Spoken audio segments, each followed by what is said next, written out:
നമ്മളപ്പോൾ എന്നുള്ളത് കാവശ്ശേരി കഴിഞ്ഞ് വെടിക്കെട്ടിൻ്റെ സ്ഥലത്താണ് കേട്ടോ. നമ്മൾ ആ പാടത്താണ് നിൽക്കണത്. കുട്ടികളൊക്കെ സെറ്റായി കഴിഞ്ഞു. അപ്പോൾ അല്പസമയത്തിനൊക്കെ തന്നെ വെടിക്കെട്ട് നടക്കും. തകർക്കാൻ പോകുന്നത് എൻ്റെ മക്കളൊരു 2 മണിക്കൂറിലുണ്ടല്ലോ ഇവിടെ ഈ പാടത്ത് ഭൂകമ്പം നടക്കാൻ പോവുക. അതിനുള്ള സെറ്റപ്പാണ് ഈ കഴിഞ്ഞ ദേശംകാരി ഇവിടെ ചെയ്ത് വെച്ചില്ല കേട്ടോ. സൂപ്പർ വെടിക്കെട്ടാവും. എന്തായാലും എല്ലാവരും വെയിറ്റ് ചെയ്യുക.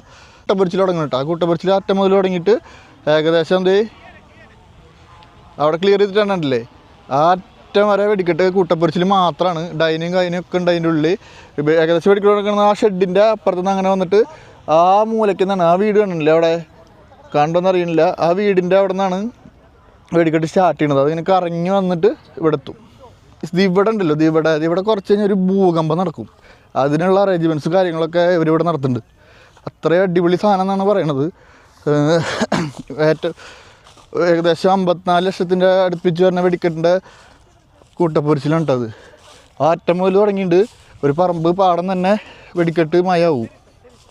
ഈ ദേശത്തിൻ്റെ ഡൈന പോണ സ്ഥലങ്ങൾ കേട്ടത്, കുഴികൾ. അറ്റം വരണ്ട് കത്തുന്ന് പറഞ്ഞാൽ കത്തുന്ന് തീ പാറും. ഇവിടെ നിന്ന് കൂട്ടപ്പൊരിച്ചിൽ തുടങ്ങുന്ന അറ്റത്ത് നിന്ന് കേട്ടോ.